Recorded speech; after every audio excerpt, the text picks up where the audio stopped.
Welcome, everyone, to The Way It Is. I'm your host, Luca Andolfatto, and this is episode 18, hard to believe.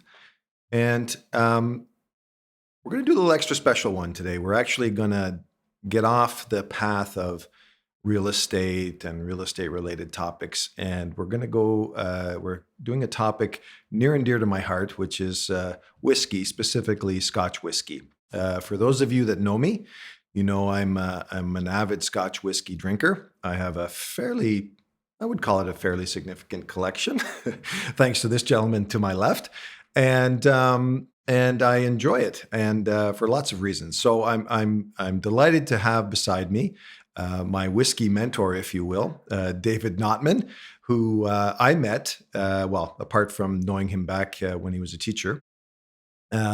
He was the convener at the time of the Anne Quake Society, which was a Scotch tasting club, if you will. And Kingston had a chapter. And we actually had our dinners and our Scotch nosings at the room above, upstairs at the brew pub.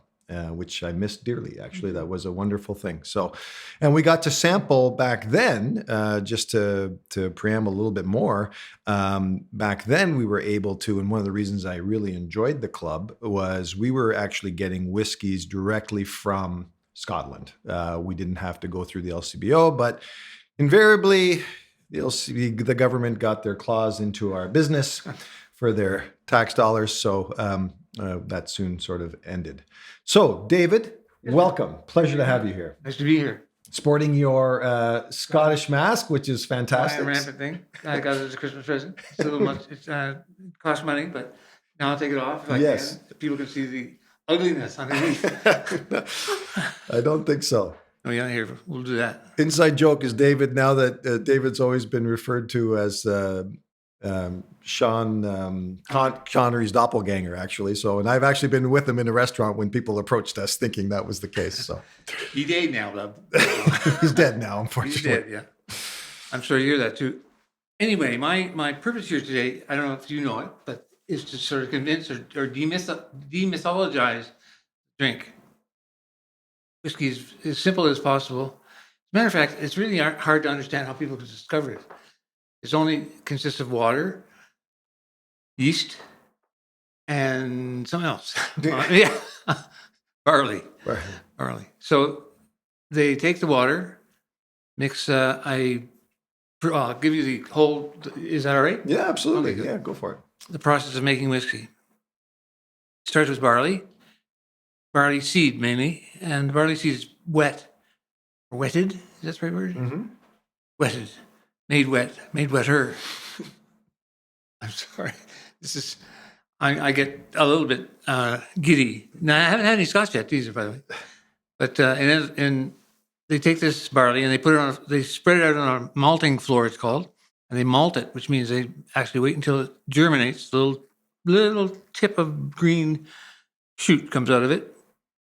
And that's at the moment the most sugars are in the barley that you can possibly imagine. They take that barley at that point and they grind it, they heat it first, and then they grind it up. So at that moment, then they add water to it, and you get a mash. After the mash is taken care of for a couple of days, and then they throw in some yeast, and that's it. That's all there is.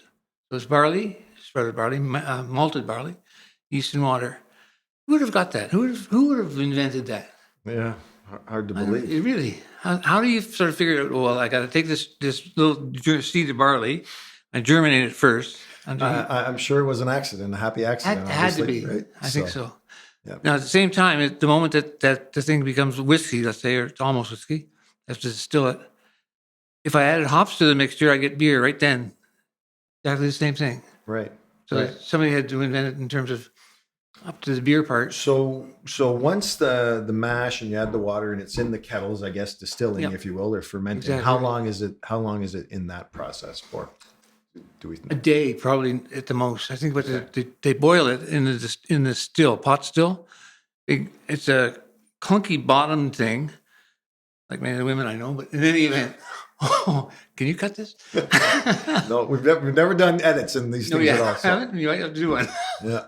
No, I didn't mean that. at all. It's a big fat bottomed thing with a small tapering pipe up top. I had a picture. I did have it at home. But That's all right. No worries. anyway, if you can visualize that, and they're often made of copper. So the Scotch at that moment, which is the barley and the sprouted barley and the water and the yeast. Now they go into that big fat bottom part, boil, and as the Scotch boils, the water in the Scotch gets evaporated, and Scotch actually goes up this funnel Right. type. As it hits the top, it cools down and it becomes Scotch, so it becomes whiskey at least. When it comes off that, it goes into a vat and is then bottled in a cask. Yes. Yep. And as it's in the cask, it stays in the cask until it's whiskey. In order to be a single malt whiskey, it has to be aged for 3 years and come from one spot. So an Islay whiskey would come from, say, Lafroig, and it would be aged for 3 years. So it would have to be a whiskey at that point. Right. Right. Single malt whiskey.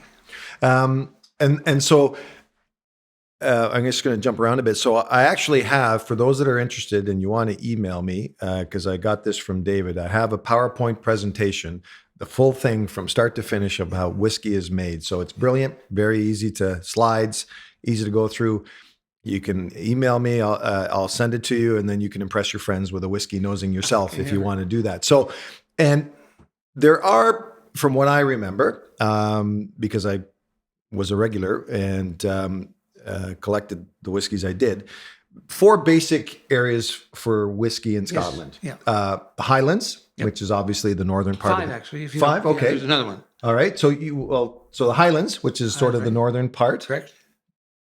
Speyside, which is essentially Highland, but central, more or less lower. Lowlands, which is definitely the bottom part of it. Yeah. Islay, which are the Islay, which is you tell me where's that? yeah, it's on the west coast. West Coast, right. And then what's the 5th region? The islands. The islands, right. So Orkney Islands that they Orkneys. call it. Okay. And so the regions produce different whiskeys with totally different notes, tastes, even how they're, and the 2 we're going to nose today, for instance, we did 2 specifically to compare and contrast, one from the Highlands and one from the Islay region. And the Islay region, the reason that's so noteworthy is that if you've ever talked to anybody about Scotch and you say, oh, there's those ones that are so peaty and they smell like smoke. Well, that's the one we're going to nose today. So anything that comes from Islay is always peaty, always smoky. And the reason being that when you burn the fires to kill them, Kill the malt. to do the malting, it's done with peat moss because that's essentially there's hardly any wood there, hardwood, and so it's all done with peat, and hence the peat imparts its smoky flavor to the whiskey. The Highlands, it's a cleaner, crisper taste because they're using hardwoods. Sometimes, depending where the water source is from, whether it's a river, whether it's where it's coming from, imparts flavor. So those all get imparted into the whiskeys that you end up tasting. And as David touched on earlier, the whiskeys go into casks. And here's something else that everybody needs to know. So the 2 bottles we have today are both 12-year-olds, if I'm not mistaken. Yep, they are. Tomatin, which is a 12-year-old Highland, and Bowmore, a 12-year-old Islay.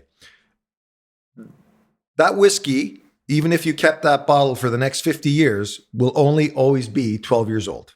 Okay? It doesn't get, because you've kept it for 25 years, it doesn't get more expensive, and it could get more expensive, but it doesn't get older. That's for sure. Other part from just physical age of having it.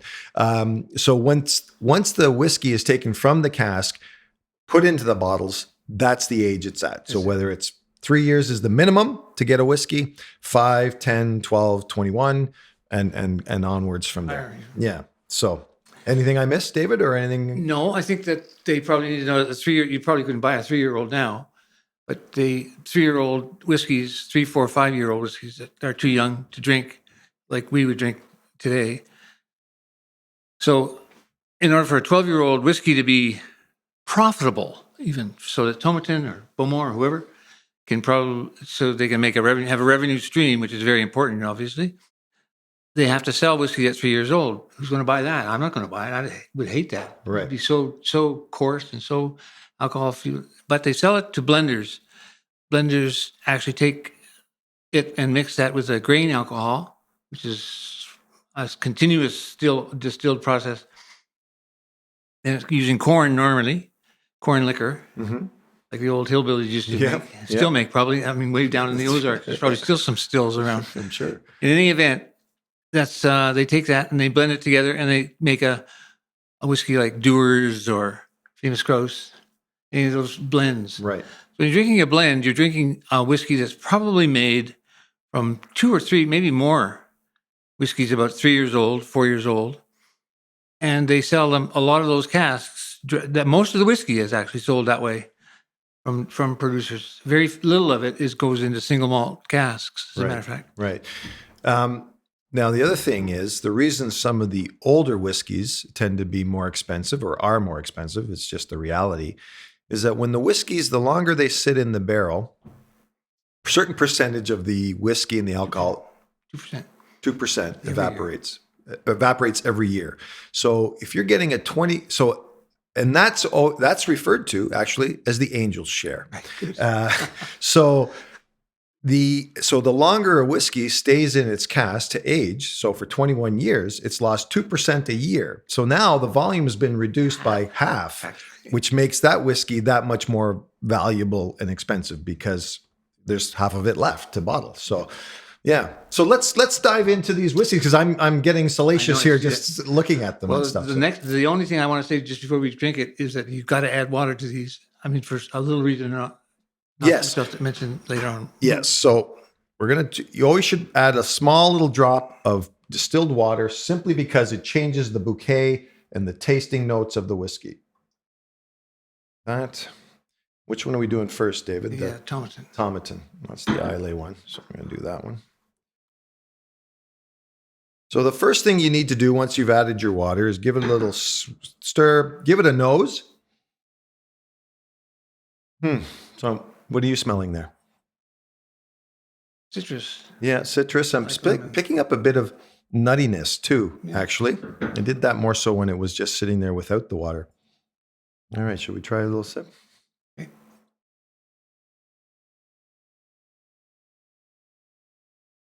Wow.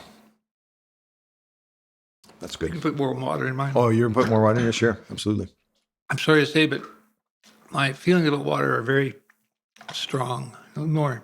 Okay. Thank you. All right. I'm a more of a Puritan. I less water is better for me, but you've always known that about me.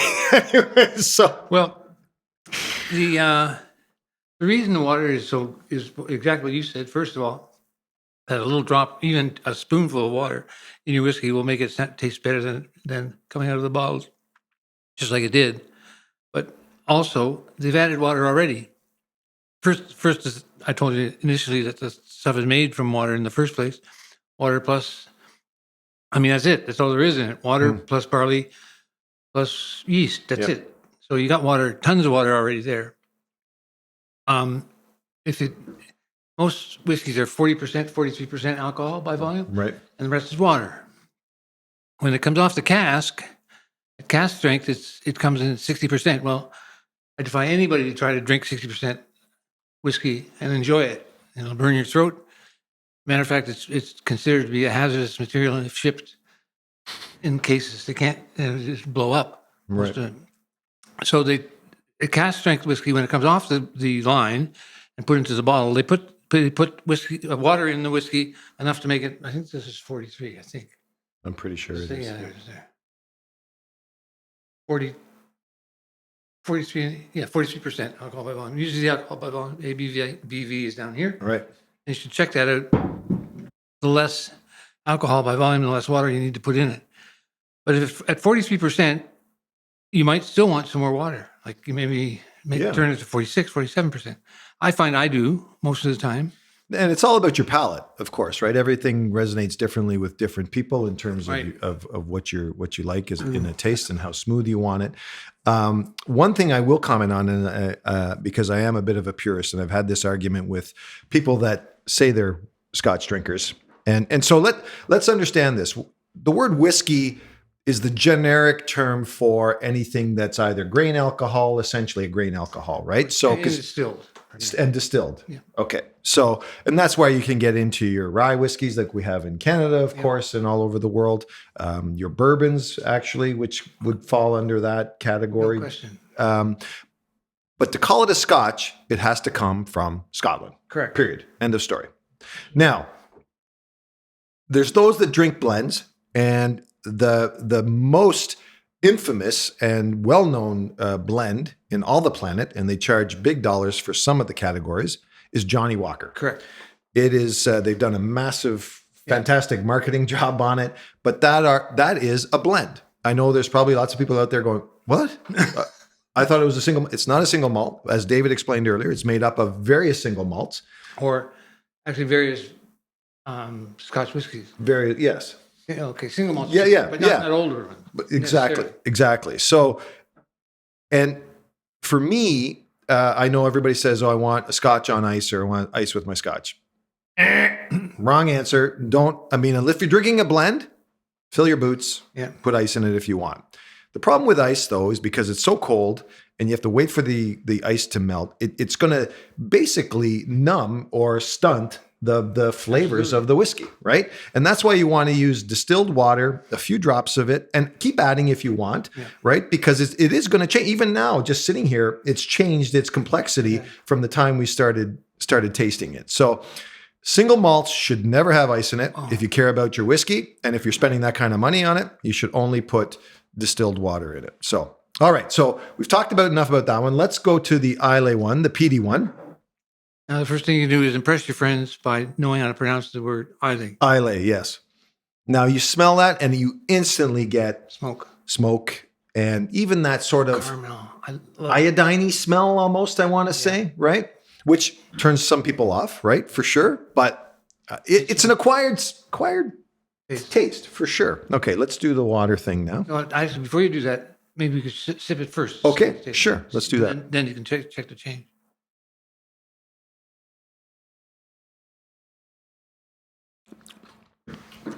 Now that Edible. My God, you could cut that up. that is Serve it with cake.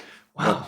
smooth. The finish definitely, though, is longer and heavy peat, for sure. No question. But going in, like the start, very crisp, very clean, I found, Too. Absolutely. Okay, let's add a little bit of water to that. And a little bit more for me. Yes.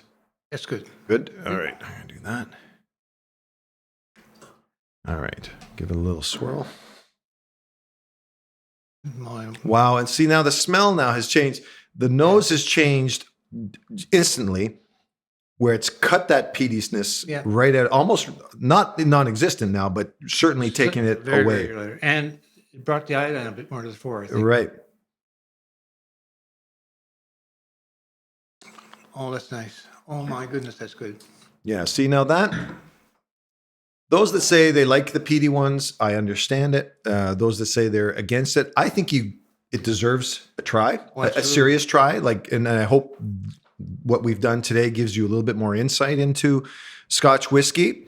And I'm a bit of a snob, a whiskey snob, I'm not going to lie to you. Because you have to be. I think you have to be if you're a Scotch drinker, yeah. And so, and the LCBOs have come a long way, though, in their collections, right? Indeed. I mean, I know David and I, when we used to leave Kingston to go to the Summerhill LCBO in Toronto to get our whiskeys, because their collection there is brilliant. Although I've been in Quebec to a couple SAQs in the Sauveur area that had some pretty amazing collections too. But, you can get, I guess let's talk price point. Like, for instance, these two bottles, and you're going to be shocked, but both of them were hovering around the $55, under $60 range. Very nice. So to me, that is fantastic value for your money, because they're great sipping whiskeys. And, you don't have to go and get the $150 Lagavulin bottle or anything like that.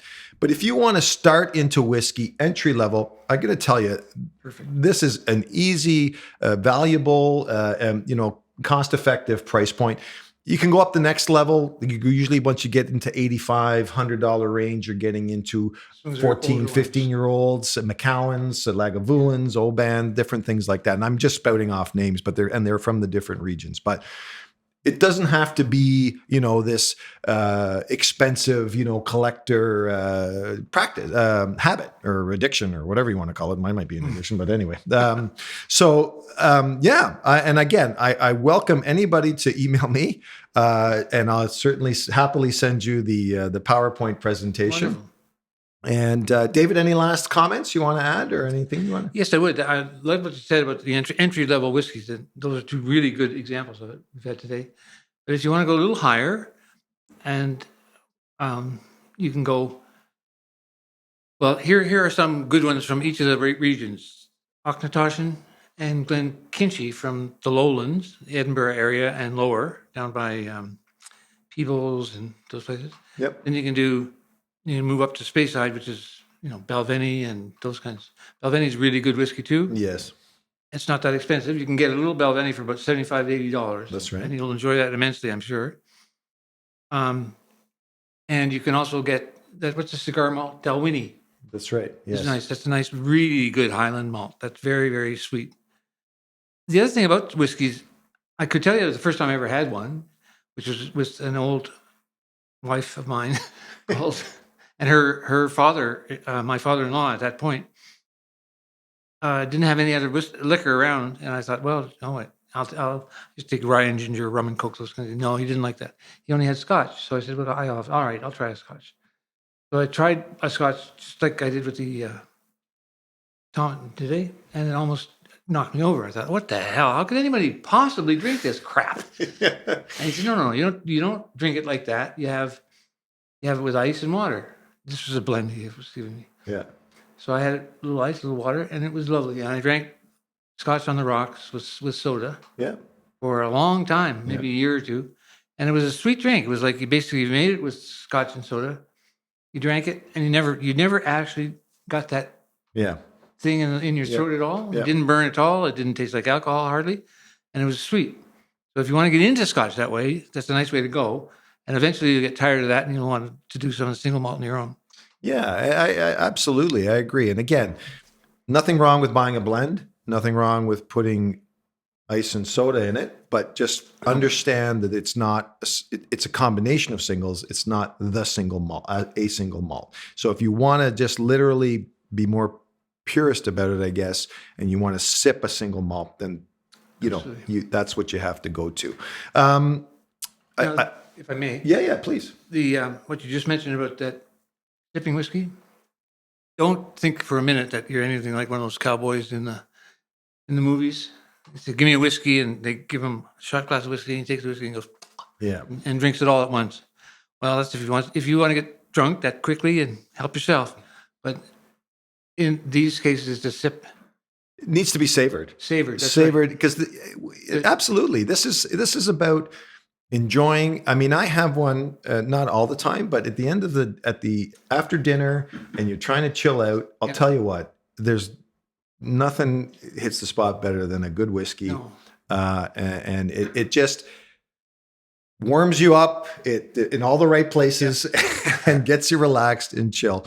Now, and just a funny little side note to end it all. So now that those bottles are open, nothing happens to them. They don't lose their volume or anything like that. Just cap them again.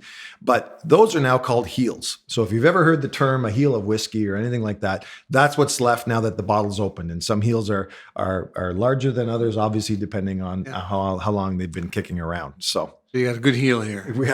I'm lucky I get to take two good heels home. But before I used to have to auction for them. I was reviled in my club because I used to buy all the heels. Win all the heels at auction because I wanted to keep those to drink them and then buy the ones that I collected. So listen, I want to thank you for your time, David. It was a pleasure indeed. And hey, it's great to drink whiskey at any time, but anytime, 1 o'clock in the afternoon, it's always a pleasure.